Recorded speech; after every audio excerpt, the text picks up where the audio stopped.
네, 안녕하세요. 반갑습니다. 이제 회계사 2차 기출문제 부가가치세 문제 풀어보도록 하죠. 3번하고 4번이 부가가치세거든요. 요거 부가가치세 같은 경우도 뭐 그렇게 어렵진 않았어요. 어렵진 않은데 함정이 조금 있었고, 그거 말고는 뭐 크게 어려운 부분은 없었다라고 보시면 될 것 같고, 바로 이제 문제 풀도록 하죠. 문제 3번 보시면 되겠고요. 물음 1번부터. 자, 다음은 상호 독립적인 각 과세사업자 2020년 1기 부가가치세 관련 자료다. 그렇게 되어 있죠. 세금계산서를 뭐 적법하게 발급받았다. 그렇게 되어 있고, 물음 1번의 요구사항을 볼게요. 요구사항 보시면 각 사업자가 2020년 제1기 확정신고 시 신고해야 할 과표를 다음 답안 양식에 따라 제시하시오. 사업자별로 ABCDE 사업자별로 과표를 과세분, 영세율분 그렇게 나눠가지고 작성을 해라라고 돼 있고, 그리고 예정신고는 적법하게 이루어졌고 2020년은 366일이다. 확정신고시니까 부가세는 항상 그 날짜 잘 보셔야 되겠죠. 확정신고시면 4월, 5월, 6월 달에 들어올 거, 요 3개월에 들어올 거를 얘기하는 겁니다. 그리고 366일로 이 문제는 또 간주임대료 구하는 문제가 있었거든요. 간주임대료는 366일 그걸로 일할 계산하는 거 그거만 주의하시고요. 자, 이제 보도록 하죠. 일단 자료 보시면요. 1번 자료에 주 A는 다음과 같이 기계장치를 매각하는 계약을 체결을 했다라고 되어 있네요. 기계장치 A, 계약금, 중도금, 잔금 이렇게 되고 인도일 나와 있죠. 인도일을 보세요. A 같은 경우에는 인도일이 2020년 3월 20일 계약금 받으면서 인도를 했네요. 그럼 인도가 먼저죠. 인도가 먼저면 단기 할부인지 장기 할부인지 그걸 따져보셔야 되겠고, 인도가 먼저 일어났고 돈을 나눠서 받고 있고요. 그리고 그 기간이요. 그 기간이 최종 할부금 지급 기일까지 카운팅을 해보시면 인도일이 다음 날부터 최종 할부금 지급 기일까지 1년 이상이 아니에요. 장기 할부가 아니죠. 그러면 얘는 단기 할부가 되는 것이고, 단기 할부의 공급 시기는 인도일이죠. 인도일 3월달이네요. 3월달 전체 공급가액 3천만 원이 다 들어와야 되겠고, 지금 우리가 구하고자 하는 것은요. 확정신고시예요. 확정신고시 4월, 5월, 6월달 거. 그럼 과표가 없다라는 거. A는 과표가 없고요. 기계장치 B 같은 경우에는 얘는 인도일을 보시면요. 인도일이 11월 20일이에요. 잔금 치르는 날, 그렇게 잔금 치르면서 바로 인도를 했습니다. 인도가 마지막이죠. 인도가 마지막이면 중간지급 조건분지 따져보셔야 되겠고, 일단 계약금, 중도금, 잔금 이렇게 3회 이상 분할해서 지급받았고요. 그리고 그 기간은요. 계약금 받기로 한 날의 다음 날부터 인도일까지죠. 계약금 받기로 한 날의 다음 날부터 시작하기 때문에 계약금이 2020년 5월 20일이에요. 그거 다음 날은 5월 21일이고요. 여기 6개월을 더하면요. 결과적으로 11월 21일인데 지금 인도가 11월 20일 날 일어났습니다. 그럼 6개월 이상이 아니에요. 6개월 이상이 아니죠. 하루 모자라죠. 6개월 이상이 아니라 가지고 중간 지급 조건부가 아니에요. 그러면 공급 시기가 어떻게 되죠? 인도일로 바뀌는 거예요. 인도일. 공급 시기가 인도일인데 지금 꽃표시에 뭐라고 돼 있냐면 꽃표시 1번에 기정치 B는요. 2020년 5월 20일에 계약금만 수령하고 기계장치 공급가액 전액에 대해서 세금계산서를 발급했대요. 선발급한 거죠. 인도일이 공급시기인데 인도일 전에 대가를 받고 세금계산서를 끄는 겁니다. 계약금 지금 800 받고요. 그 다음에 공급가액 전액, 지금 공급가액 전액은 800 곱하기 3회 해가지고 2400이거든요. 그거를 세금계산서 끊었다는 거죠. 그럼 선발급인데 선발급 세금계산서는 어떤 경우에 인정하죠? 대가를 수령하면 인정하잖아요. 대가 전부나 일부를 받고 그 대가 부분에 대해서 세금계산서 끊으면 인정을 해줍니다. 지금 800 부분은 대가를 받은 부분이라 가지고 걔는 인정이 되는 거예요. 800 부분. 근데 나머지 부분은요. 아무리 전액에 대해서 세금계산서 발급했다고 해도 나머지 부분은 지금 세금계산서 발급하고 뭐 7일 이내에 대가를 받은 것도 아니고 30일 이내에 대가를 받은 것도 아니고 동일 과세기간도 아니거든요. 중도금, 잔금 2기에 돈을 받기로 한 거니까요. 그래서 얘 같은 경우에 800만 이번 4월, 5월, 6월 달 확정신고 시 과표에 들어와야 되겠죠. 800. 대부분 다 이제 뭐 영세율이 아니면 다 10%겠죠. 그래서 800을 10%분에 넣어주시면 돼요. 아시겠죠? A 회사는 800만 원이 들어와야 됩니다. 이거 주의하셔야 돼요. 계약금 받기로 한 날의 다음 날부터 요 6개월을 카운팅을 하는 거니까요. 요거 혹시라도 중간지급 조건부로 오해하시면 안 되는 부분이었죠. 중간지급 조건부에 해당하지 않고요. 그렇다 보니까 인도일이 공급 시기인데 공급 시기 전에 대가 받고 세용량에서 끄는 부분은 선발급 특례에 의해서 세용량에서 발급일을 또 공급일기로 보는 그런 규정에 따라서 800이 들어오는 거죠. 그리고 2번 보시면요. 주 B는요. 4월 4일 날 장부가 2,500만 원짜리 기기장치 A 요거를 개인사업자 갑의 기기장치 B하고 교환을 했다고 되어 있네요. 교환 거래고요. 자, 그리고 교환 시점에 뭐 기기장치 B의 감정가, 뭐 상징세법상 평가 이런 게 나오죠. 자, 교환 거래의 경우에 과표는요. 바로 공급한 지하 용역의 시가가 되는 거죠. 공급한 거 보시면 돼요. 공급받은 거 말고요. 공급한 게 뭐죠? 내가 준 게 기기장치 A잖아요. 기기장치 A의 시가만 보시면 돼. 기기장치 A의 시가는요. 2천만 원. 그 2천만 원 넣으시면 되겠네요. 요거 과세분에 그냥 2천만 원. 공급한 거. 공급받은 거의 시가는 따지지 않아요. 2천만 원이 과표에 들어오면 되겠습니다. 자, 그 다음에 3번 주 C는 외국에서 반입한 원재료를 가공해가지고 생산한 제품을 국내에 공급하는 보세구역 내의 사업자라고 되어 있고 보세구역 밖에 있는 국내 사업자 각과 을에게 다음과 같이 제품을 공급하였다.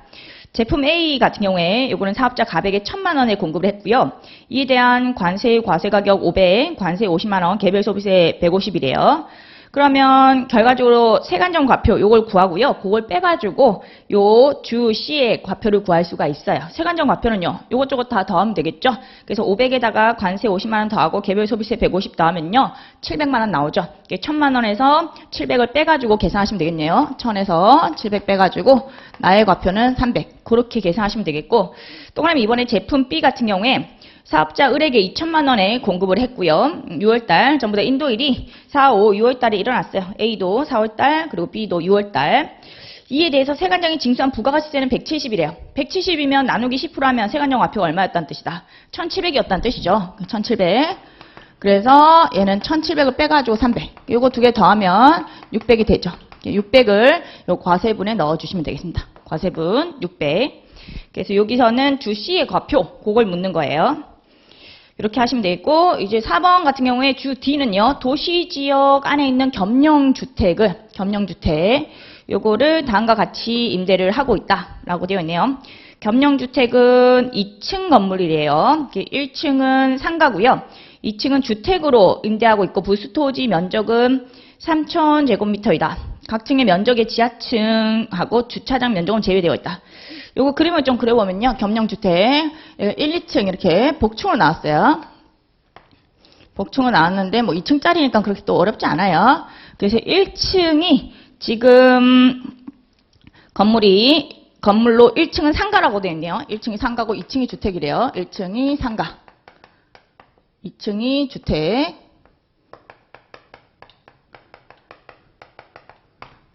각각 500제곱미터라고 되어 있죠. 요게 바닥이 500제곱미터, 상가 연면적 500제곱미터, 주택 연면적 500제곱미터, 그리고 같이 바닥 면적은 500제곱미터 그렇게 되고 지금 토지 같은 경우에는 전체 토지가 3,000제곱미터예요. 3,000제곱미터. 이렇게 된 상황이죠. 그래서 요거를 이제 겸용주택인데 우리가 면적 구분할 거고요. 지금 주택이 500제곱미터, 상가가 500제곱미터니까 주택이 상가보다 작거나 같은 그 케이스예요. 주택은 주택, 상가는 상가.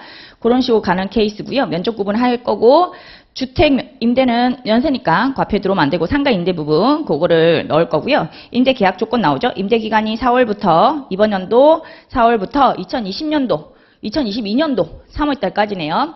그러면 이번 연도 4월, 5월, 6월이 다 들어옵니다. 4월, 5월, 6월은 3개월치가 되는 거고요. 그리고 간주임대료 계산 시 일수는요. 2분기니까 91일이죠. 그렇게 보시면 되겠고 월임대료, 간주임대료 있고 간주임대료 이제 보증금 나오죠. 꽃피시 이번에 임대보증금 운용 수입으로 15만 5,200원의 이자 수익이 발생했다. 이자 수익은 뺀다 안 뺀다? 빼지 않아요. 이런 거는 뭐 법인세법이나 소득세법 문제 풀 때는 이자 수익 이런 걸 빼는 규정이 있죠. 근데 부가가치세는 그렇지 않잖아요. 그래서 이거는 관련된 주제가 아니고요. 그 다음에 2020년 6월 30일 현재 겸용주택 감정가하고 기준시가 여기 나오죠. 여기 임대니까 감정가는 필요 없는 자료고요. 기준시가로 안분해야 되겠고요. 6월 30일 현재 정기예금 이자율이 1.8%라고 되어 있습니다. 그러면 자료는 다 읽었고요. 이제 요거 면적부터 구분하고 시작하죠. 1단계는 면적 구분이거든요. 면적. 면적을 구분하는 단계인데 요거 건물하고 이제 토지, 면세되는 면적, 그리고 과세가 되는 면적 그거 구분해 보도록 하겠습니다. 요거는 건물은 어차피 둘 다 500, 500이라 가지고 주택이 상가보다 작거나 같은 케이스. 주택분 500제곱미터는 면세. 그리고 상가분 500제곱미터는 과세. 건물 그렇게 나뉠 거고 이제 토지가 문제인데 토지. 지금 문제 자료에서 도시지역 안에 있는 겸용주택이라고 되어 있거든요. 도시지역 5배. 여기서는 조금 주의하셔야 돼요. 이것도 사실 전체 건물로 따져도 돼요. 전체 건물로 따져가지고 500에 5배 하셔도 되거든요. 500에 5배 하면 2,500이잖아요. 어차피 이렇게 전체 건물로 한도 걸리면요. 잘라서도 한도 걸리긴 해요. 잘라서도 한도 걸리는구나. 그렇게 생각하시면 되겠고. 자른다라고 하면 이게 반반이니까 토지 같은 경우에 주택분 그리고 상가분 이렇게 자르면 반반. 1,500제곱미터가 주택분이고 요거 전체 연면적 1,000제곱미터 분의 주택분 500제곱미터 반땅이죠. 그렇게 하면 1,500제곱미터가 요 주택분 토지가 될 건데 주택분 토지 1,500 요거하고 이제 한도 거는 거죠.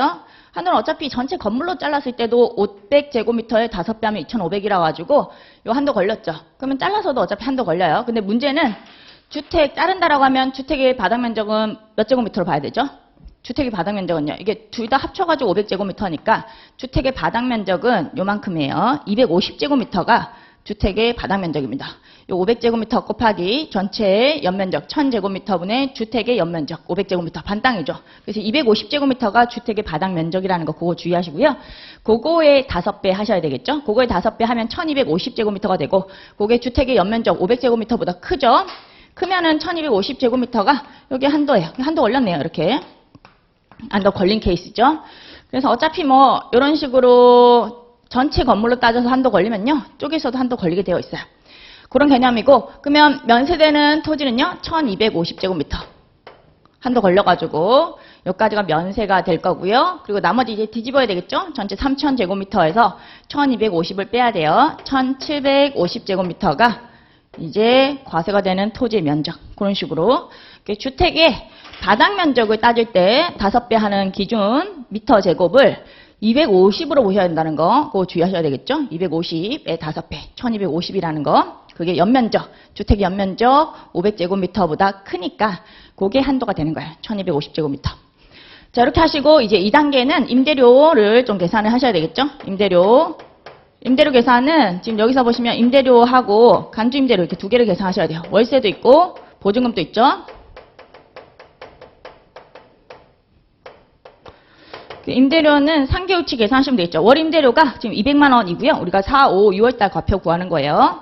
3개월치 해가지고 600. 간주임대는 91일치죠. 4월, 5월, 6월 2분기니까 거기 보증금이 1억 4,640만 원 나와 있고요. 91일치 정기예금 이자율 1.8% 그리고 주의하셔야 될 거 2020년도가 366일이죠. 366분의 1 그렇게 하시면 돼요. 그렇게 하면 간주임대료 금액이 나올 겁니다. 요게 65만 5,200원 이렇게 나오네요. 그럼 요거 두 개를 합치면 됩니다. 합치면 전체 건물, 전체 토지에 대한 임대료 부분이 나오는 거죠. 이렇게 나올 거고 이제 3단계, 4단계 과표를 한번 해야겠죠. 자, 3단계는 이제 건물분, 토지분 나누는 거예요. 건물분, 토지분은 기준시가 비율로 나눕니다. 요거 들고 오죠. 6552 요거 들고 와서 2단계에서 계산한 거 들고 와가지고 곱하기 기준시가 비율이에요. 기준시가는 자료에 토지 기준시가가 1억 6천, 건물 기준시가가 1억 6천, 전체 합계가 3억 2천이에요. 그래서 3억 2천분의 1억 6천, 3억 2천분의 1억 6천.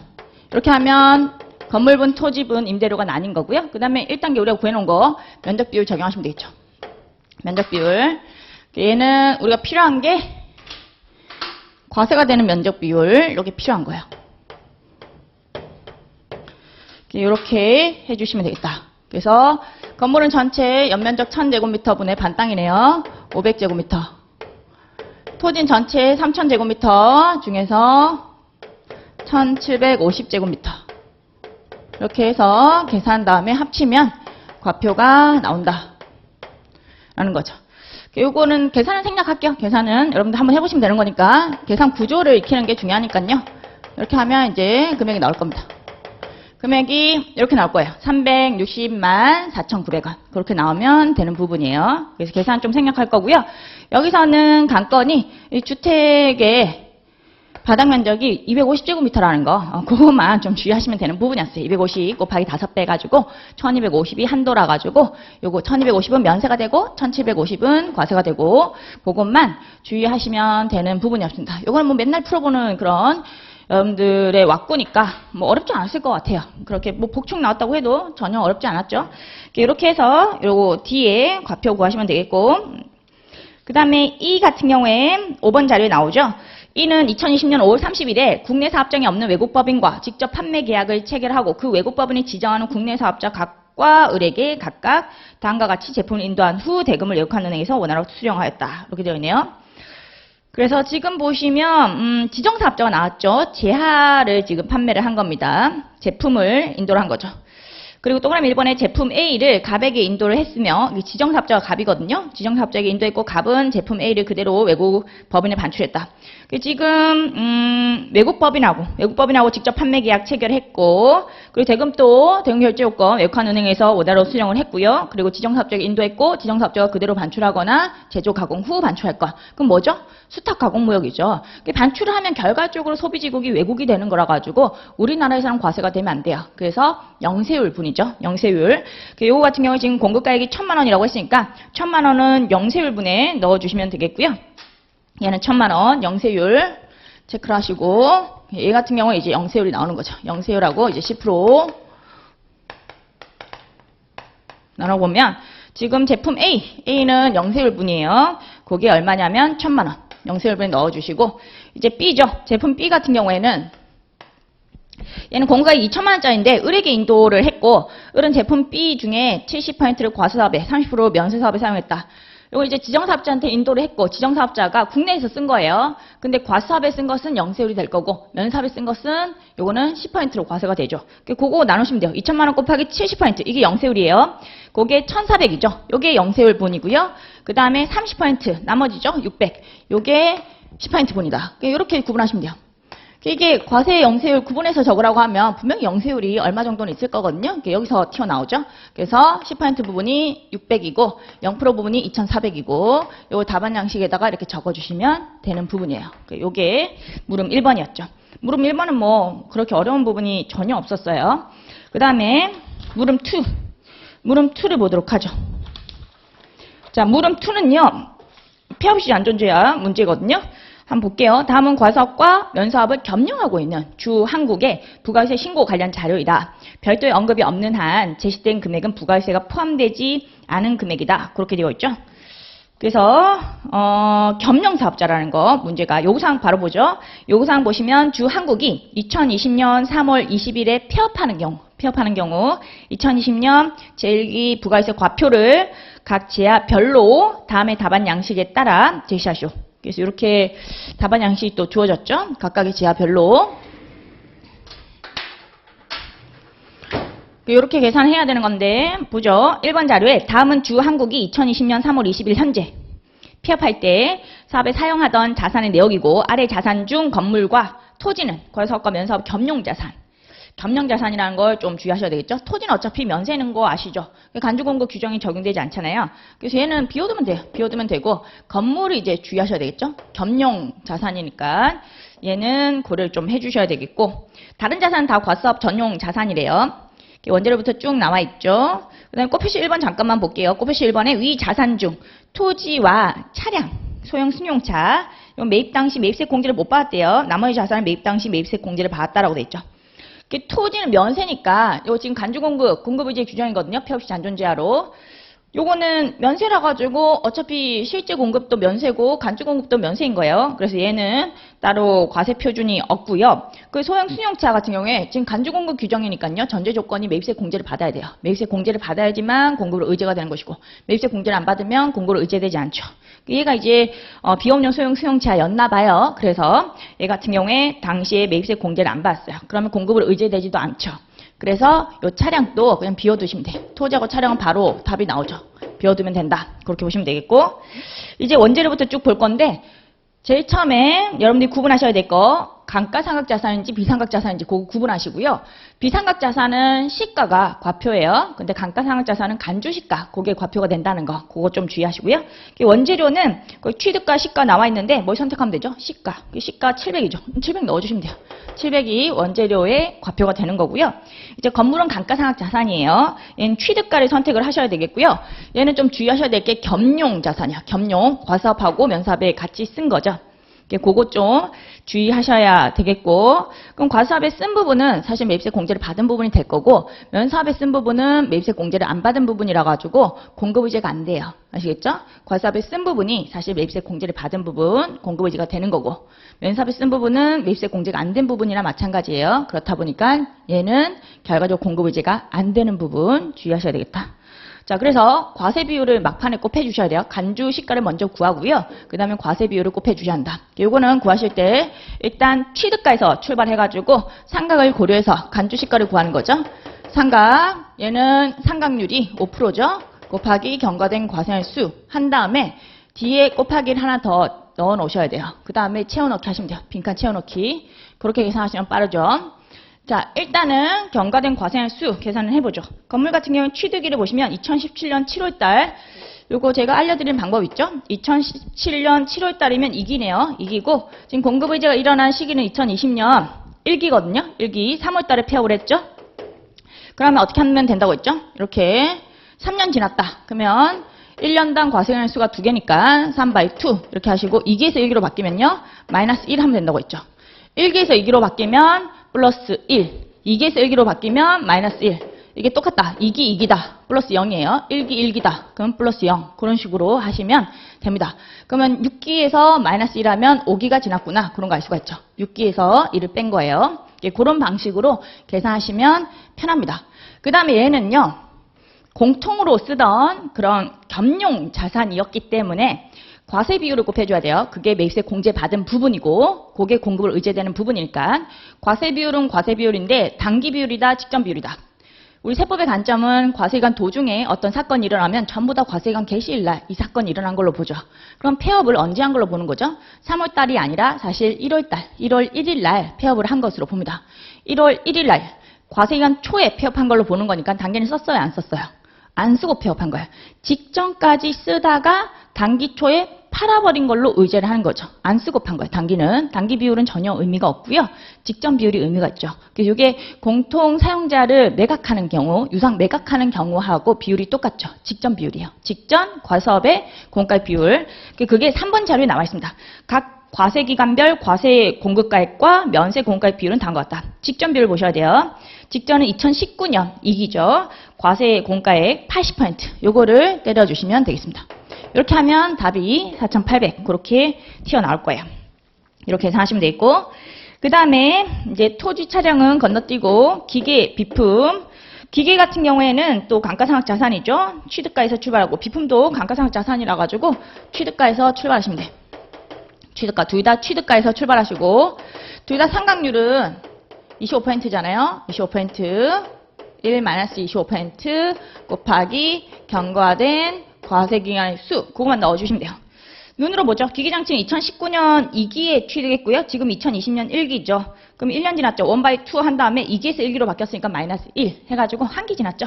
얘는 뭐 바로 보이기도 하죠. 한 기 지났다는 거. 이렇게 넣어주시면 1,500이 나올 거예요. 얘는 과세 사업에만 썼던 거기 때문에 뒤에 안분할 필요는 없다. 비품도 마찬가지고. 근데 비품 같은 경우에는 2017년 2기에 취득을 했고 지금 2020년 1기거든요. 그러면 3년 지났잖아요. 3/2 한 다음에 2기에서 1기로 바뀌면 마이너스 1 하시면 5기가 되죠. 5기가. 근데 5기를 넣으면 돼요? 안 돼요? 5기를 넣으면 과표가 마이너스가 돼요. 그래서 이렇게 상각률이 25%인 경우에 경과된 과세기간의 수는 4를 넘지 못하죠. 4가 한도가 되는 거야. 4를 초과하는 경우 그냥 4로 한다. 그래서 과표는 뭐예요? 0이 되죠. 과표가 마이너스가 나오면 안 돼요. 0으로 그렇게 넣어주시면 되겠습니다. 그 다음에 이번 자료를 보시면요. 주한국은 2020년 1월 10일 제품을 인도하고 1월 31일부터 매월 말일에 100만 원씩 총 12회에 걸쳐서 대금을 수령하기로 약정하였다. 이 건 이외에 2020년 제1기에 과세 매출은 없다. 그렇게 되어 있죠.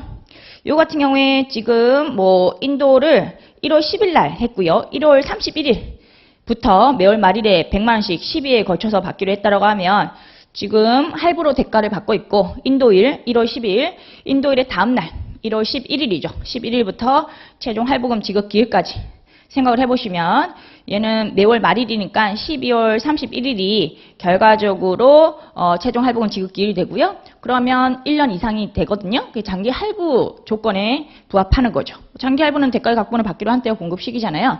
그런데 문제는 이걸 대가를 각본을 받기로 한 때가 공급 시기지 해가지고 막 3월달에 폐업하는 경우 과표를 뭐 3개월치만 넣는다든지 뭐 이런 식으로 하시면 안 돼요. 얘 같은 경우에 폐업일 이후에 공급 시기가 도래하는 부분은요. 전부 다 폐업일을 공급 시기로 보는 그런 규정이 있죠. 그래서 폐업일 이후에 받기로 한 부분도요. 전부 다 폐업일로 공급 시기를 잡으셔야 돼요. 그러면 얼마를 넣으면 되겠죠? 전체 총 가액을 넣으시면 돼요. 그래서 100만 원씩 12회에 거쳐서 받는다고 했으니까 100만 원 곱하기 12회 다 넣으시면 돼요. 1200. 이거 뭐 하실 수 있었을 거라고 생각이 들어요. 그래서 3월 20일 날 폐업을 했다.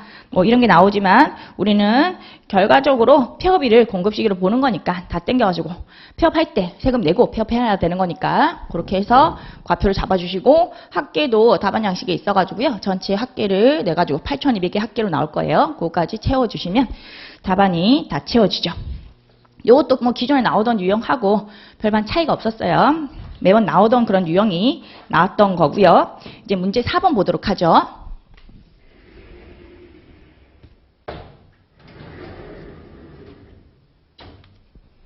자, 이제 문제 4번이에요. 다음은 과사업과 면사업을 겸용하는 주대안의 부가월세 관련 자료이다. 별도의 언급이 없는 한 제시된 금액은 부가월세가 포함되지 않은 금액이며 세용계산서 및 계산서는 적법하게 발급 수취되었다. 요구사항 1번부터 2019년 제1기 부가월세 납부세액의 답은 양식에 따라서 제시하시오. 한번 쭉 요구사항을 보죠. 요구사항 2번은 2019년 2기 확정신고 시에 A에 대한 공통매입세액 정산액 그거를 답은 양식에 따라 제시하라고 돼 있고 납부세액 증가하면 플러스 감소하면 마이너스.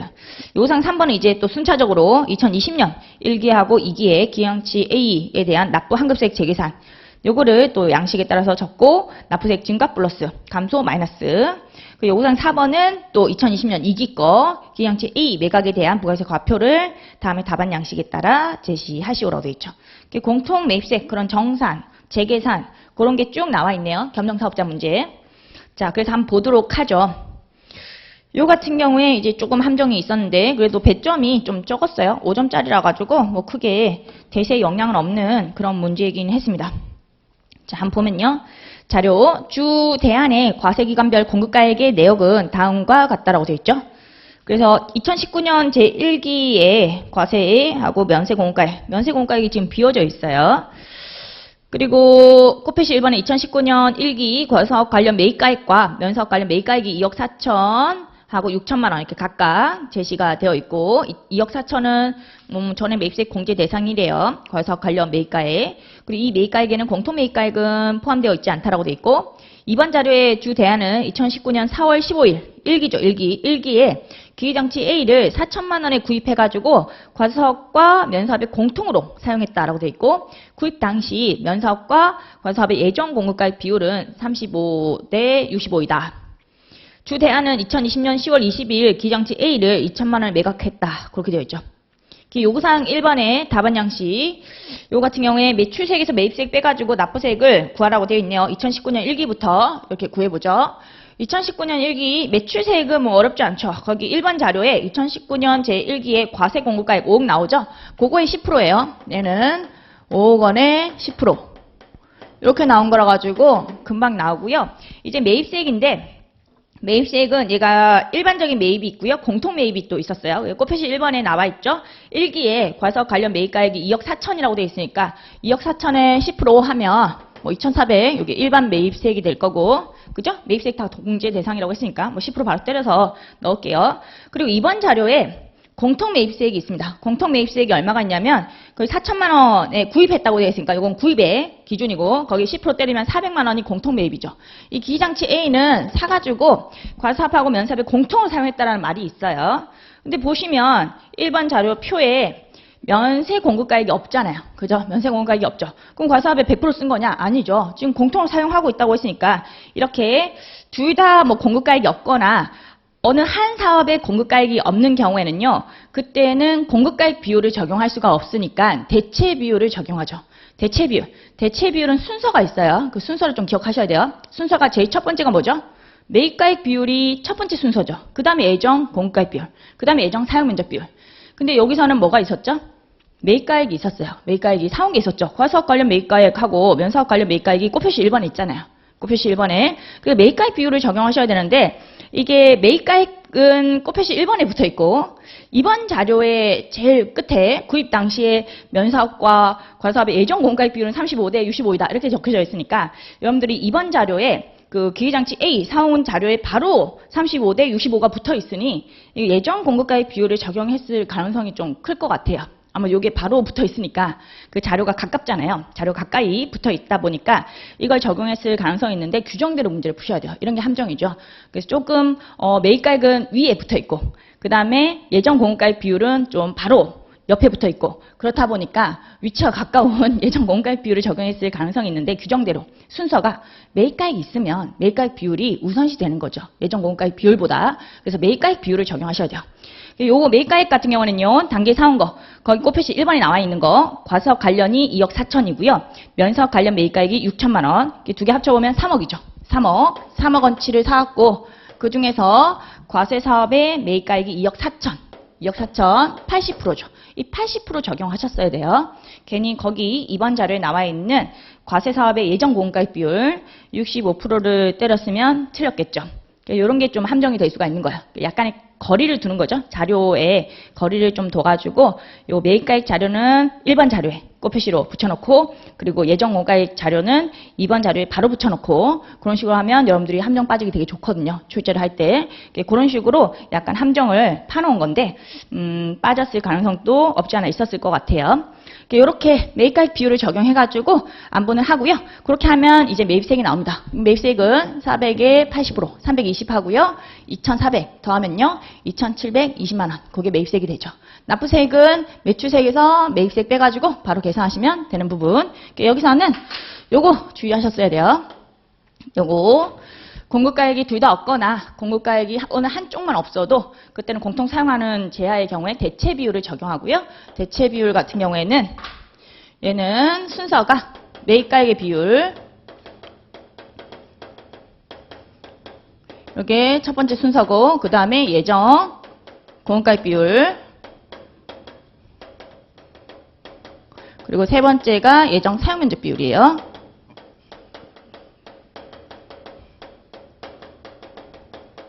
규정에 맞게 항상 문제를 풀어주셔야 되고 규정을 떠올리셔야지만 함정이 안 빠져요. 규정을 떠올리면서 문제를 푸셔야 돼요. 요 순서라는 거. 그래서 요게 있었죠? 둘 다 제시가 됐는데 얘가 먼저기 때문에 얘를 적용을 해주셔야 되겠습니다. 그 다음에 요상 2번 보도록 하죠. 요상 2번 2019년 2기 확정신고 시 기기장치 A에 대한 공통매입세액 정산액을 다음에 답안 양식에 따라 제시하시오.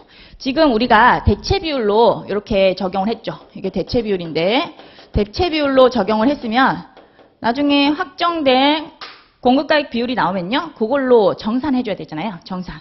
이게 잘못된 비율이다 보니까 과거에 잘못된 비율 적용한 거 나중에 올바른 비율이 나오면 과거로 좀 돌아가가지고 정기 오류를 수정해 주는 것처럼 수정하는 거죠. 그게 정산인데 2기에 지금 과세 공급가액도 일반 자료에 나와 있고요. 2기에 면세 공급가액도 나와 있죠. 공급가액이 확정이 됐습니다. 그걸로 정산을 해주는 거고요. 이때는 지금 2019년 1기에서 2019년 2기로 한 기가 지났죠. 근데 기간 경과는 고려하지 않고요. 그리고 5% 이상의 차이가 없어도 상관이 없어요. 5% 미만의 차이라고 해도 무조건 정산을 해줘야 되는 거거든요. 대체 비율 자체가 잘못된 비율이다 보니까 요거랑 제대로 된 확정 비율하고 차이가 5% 미만이라도 무조건 정산해 주는 거예요. 근데 여기서는 딱 5% 차이 나긴 해요. 그래서 확정 비율이 지금 나왔고요. 확정 비율은 거기 보시면 2기에 과세 공가액이 6억이고 면세 공가액이 2억이고 코비율이죠.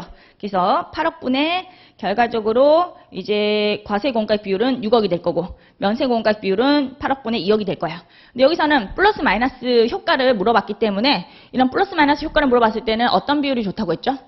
어떤 비율? 면세 비율로 파악하시는 게 좋아요. 그래서 2019년 여기다 적을게요. 2019년 1기에 지금 대체 비율이 80%였거든요. 그러면 면세 비율로 따지면요. 면세 비율은 20%였다는 거죠. 요게 과세 비율이니까요. 요 20% 면세 비율이고요. 그리고 지금 확정 비율은 2019년 2기에 나왔고요. 2기의 공가액을 보시면 전체 8억이에요. 2기 거. 전체 8억 중에서 면세, 공가액 2억이 차지하는 비율 때려보시면 25%가 나오죠. 25%. 요거는 차이가 뭐 4%만 나도 사실 다 해야 돼요. 다 정산을 해야 돼요. 정산은 뭐 3%든 4%든 2%든 상관없어요. 대체 비율이 잘못된 거라 가지고 요거 올바른 걸로 정산을 해주는 컨셉입니다.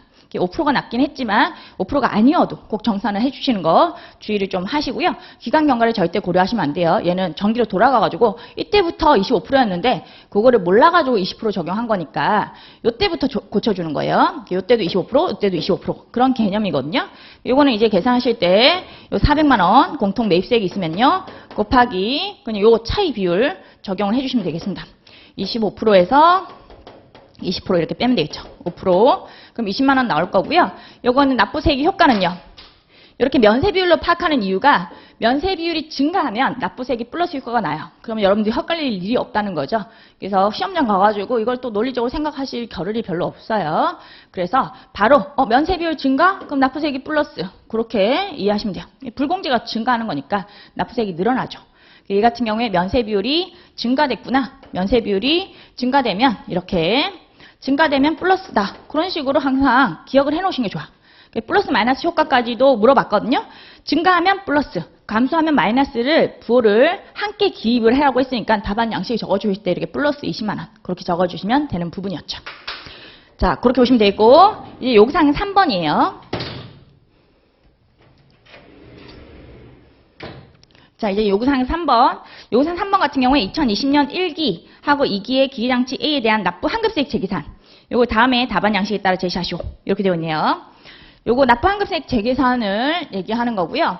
얘 같은 경우에도 이제 여러분들이 요 순서적으로 2019년 뭐 2기에 지금 우리가 계산했던 면세 비율이 25%고요. 또 면세 비율로 파악하세요. 순차적으로 2020년 이제 또 1기에 면세 비율이 몇 프로냐 그런 거를 파악을 하고 시작하셔야 되겠죠. 2020년 1기에 또 1번 자료 보시면요. 거기 과세 공가액이 7억 원, 그리고 면세 공가액이 3억 원, 두 개 합치면 10억 원, 10억 원 중에 면세 공가액이 차지하는 비율 30%네요. 30% 이런 식으로 됐습니다. 그리고 2020년 2기에는요. 문제 자료를 잠깐 보시면 3번 자료에 2020년 10월 20일 날 기계장치 A를 2천만 원을 매각했다고 되어 있거든요. 매각. 그래서 요거 같은 경우에 지금 2020년 2기에 매각을 했습니다. 공급이 들어왔죠. 공급이 일어난 그 과세기간, 공급이라든지 뭐 공급의제, 그게 일어난 과세기간에는요, 재계산 한다, 안 한다? 재계산을 하지 않죠. 그때는 재계산이 배제가 되죠. 그럼 요거는 답이 나온 거예요. 요거는 재계산 없다. 그렇게 좀 적어주셔야 돼요. 배제한다, 뭐 이런 식으로 적어주셔도 되는 부분이에요. 요거 설명을 좀 적어주세요. 배제, 공급이 일어났으므로 재계산을 하지 않는다. 없음 이렇게 적으셔도 되고요. 그런 식으로 해주셔야 되고 얘는 재계산은요. 이것도 확정 비율이고 이것도 확정 비율이죠. 확정 비율끼리 재계산은 5% 이상의 증감이 반드시 있어야 돼요. 그리고 기간 경과를 꼭 고려하셔야 됩니다. 확정 비율이니까. 기간 경과를 고려하셔야 되는데 기간은요. 몇 기가 지났죠? 잘 생각해 보시면 2019년 1기에 샀잖아요. 기계장치를. 2019년 1기에 샀기 때문에 2019년 1기, 2019년 2기 해가지고 요 2020년 1기에는요. 2기가 지난 거예요. 2기가. 그런 식으로 카운팅이 들어가는 거예요. 그래서 요거는 기간 경과를 다 고려를 하는 겁니다. 확정 비율과 확정 비율과의 차이는 무조건 5% 이상의 차이가 있어야지만 재계산하는 것이고 여기서는 딱 5% 맞거든요. 5%면 차이가 있는 거죠. 그래서 재계산을 하는 케이스고 기간 경과까지 고려해서 지금 공통 매입세액이 400이에요. 곱하기 기계니까 25% 몇 기? 2019년 1기, 2019년 2기 해서 2기가 지났고요. 그 다음에 몇 프로? 5%예요. 정산하고 재계산은 달라요. 이게 이런 개념이죠. 이게 정산은 1기가 있고 2019년 2기가 있고 2020년 1기가 있는데 요거 20%였고 요거 25%였고 요게 지금 30%거든요. 요 정산은 이렇게 돌아가가지고 이거 20% 아니었네? 잘못된 비율이었네? 그때 몰랐던 거죠. 이게 25%인지 그 당시에는 몰라가지고 매입가액 비율 대충 적용한 거니까 돌아가가지고 25%를 바꿔준 거고 이때 25%, 이때도 25%니까 차이가 없죠. 5% 이상의 증감이 없어가지고 재계산이 생략된 케이스예요. 재계산이. 근데 이렇게 한기가 지났잖아. 재계산은 산식으로는 이때도 재계산을 만약에 한다고 하면 이런 식으로 산식이 됐겠지. 곱하기 1 마이너스 25% 곱하기 1 과세기간. 근데 비율이 몇 프로 차이 있어요? 0%죠. 왜냐면 처음부터 25%였거든요. 그래서 이걸 돌아가가지고 25%를 바꿔준 거니까 경산해가지고 우리가 바꿔줬잖아요. 그럼 25%하고 25% 차이가 있어요? 없어요? 5% 이상의 차이가 없어가지고 얘가 생략된 케이스라고 이해하시면 돼요. 이게 생략이 됐으니까 당연히 이때는 몇 기가 지났죠? 2기가 지난 거야. 2기가 1 마이너스 25% 곱하기 2기. 요거의 차이 5%. 그런 식으로 들어가는 거거든요. 그래서 요게 생략이 된 거라고 보시면 돼요. 정산을 해가지고 생략이 된 거죠. 요거는 돌아가서 또 하는 거니까 기간 경과 고려 없이 400만 원 곱하기 그냥 5% 그거를 때려가지고 이렇게 정산해 주는 것이고 재계산은 요게 생략이 된 거예요. 작년도에 이게 정기에 요게 생략이 돼가지고 이제 요런 식으로 이 길을 넣어준다는 거 그거 주의하시고 이렇게 해서 계산을 하시면 되는 부분이었고 요구사항 4번은 뭐 어렵지 않죠. 얘는 이제 팔았을 경우인데 2020년 10월 20일 날 팔았으면요. 그때는 어떤 비율 적용하죠? 직전 비율 적용하잖아요. 직전 비율. 그리고 과표를 구하는 거니까 직전 과세사업의 공가액 비율. 그거 적용하면 돼요. 이렇게 단기에 매각하면요. 단기 초에 판 걸로 보는 거고요. 단기 초에 팔았으니까 단기는 안 쓴 거예요. 단기 비율 전혀 의미가 없죠. 직전까지 쓰다가 판 걸로 보는 거죠. 공통 사용자를 팔면 직전 비율이니까 직전 과세 비율은요. 요거죠. 지금 직전이 요 2020년 2기의 직전은 2020년 1기가 되는 거고요. 면세 비율이 30%면 반대로 과세 비율은요. 70%였다는 뜻이죠. 70%. 그거 때리면 돼요. 2천만 원 곱하기 70%. 얘는 또 간단하게 계산이 되는 부분이었죠. 2천만 원 곱하기 70%. 그래서 1,400만 원. 그런 식으로 하시면 되는 문제였습니다. 문제 4번이 조금 함정이 있었던 그런 문제였긴 했지만 배점 자체가 뭐 그렇게 중요하게 큰 배점은 아니었어요. 5점밖에 안 돼가지고. 그래서 이 문제 뭐 놓쳤다고 해도 대세는 크게 지장이 없는 부분이었고요. 문제 3번이 15점 배점이었거든요. 근데 문제 3번이 또 비교적 쉽게 나와가지고 되게 뭐 유해생들이라든지 그런 분들은 고득점을 하지 않았을까. 이번 시험에 그런 생각을 하긴 합니다. 자, 이렇게 해서 부가가치세도 마무리 짓고요. 다음 시간에 이제 법인세 해설해드리도록 하죠. 수고 많으셨습니다.